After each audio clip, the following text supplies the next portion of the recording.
हिंदू जमिनींच्या सुरक्षेसाठी आसाम सरकारचा मोठा निर्णय।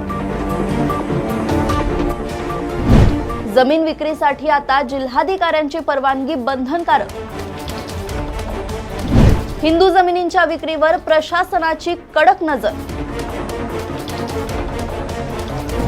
इतर राज्यही आसामच्या पावलावर पाऊल ठेवणार।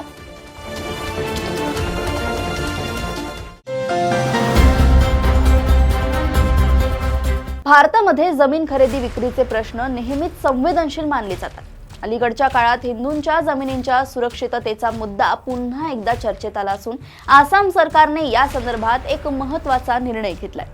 मुख्यमंत्री हिमंत बिस्वा शर्मा यांच्या नेतृत्वाखालील आसाम कॅबिनेटने हिंदू आणि मुस्लिमांमधील जमीन व्यवहारांवर कडक नियम लागू करण्याचा निर्णय घेतलाय। या नव्या निर्णयानुसार हिंदूंकडून मुस्लिमांना जमीन विक्री करायची असल्यास जिल्हा उपायुक्त आणि जिल्हाधिकाऱ्यांची पूर्व परवानगी बंधनकारक करण्यात आली आहे। सरकारच्या म्हणण्यानुसार हा निर्णय राज्याची भौगोलिक रचना, सामाजिक सांस्कृतिक संतुलन आणि सुरक्षेच्या दृष्टीने घेण्यात आलाय। विशेषतः बांगलादेशी घुसखोरांकडून खोट्या कागदपत्रांच्या आधारे जमीन खरेदी करून पक्की घरे, दुकाने उभारण्याच्या घटनांचा उल्लेख सरकारकडून करण्यात आलाय।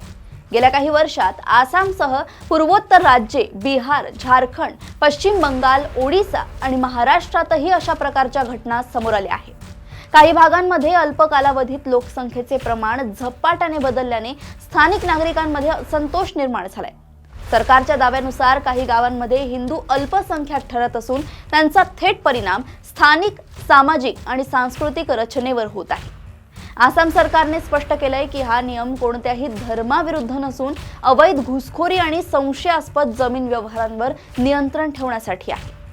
भारतीय नागरिकांना व्यवहार करता येणार असले तरी कागदपत्रांची सखोल पडताळणी केली जाईल। स्थानिक प्रशासनाला अधिक अधिकार देत जमीन व्यवहारांवर बारकाईने लक्ष ठेवले जाणार आहे। या निर्णयानंतर हिंदुत्ववादी संघटनांनी हा नियम संपूर्ण देशभर लागू करण्याची मागणी केली आहे।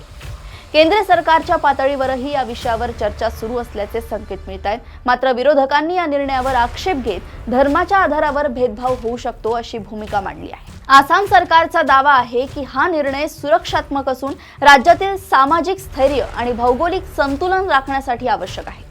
या निर्णयाचे पडसाद आता राष्ट्रीय राजकारणात उमटताना दिसत असून पुढील काळात इतर राज्येही अशाच प्रकारचे निर्णय घेणार का याकडे संपूर्ण देशाचं लक्ष लागलंय। अशाच घडामोडी व अपडेट्स मी ऐश्वर्या आपल्यापर्यंत घेऊन येत राहील। तोपर्यंत बघत रहा देशोन्नती। नमस्कार।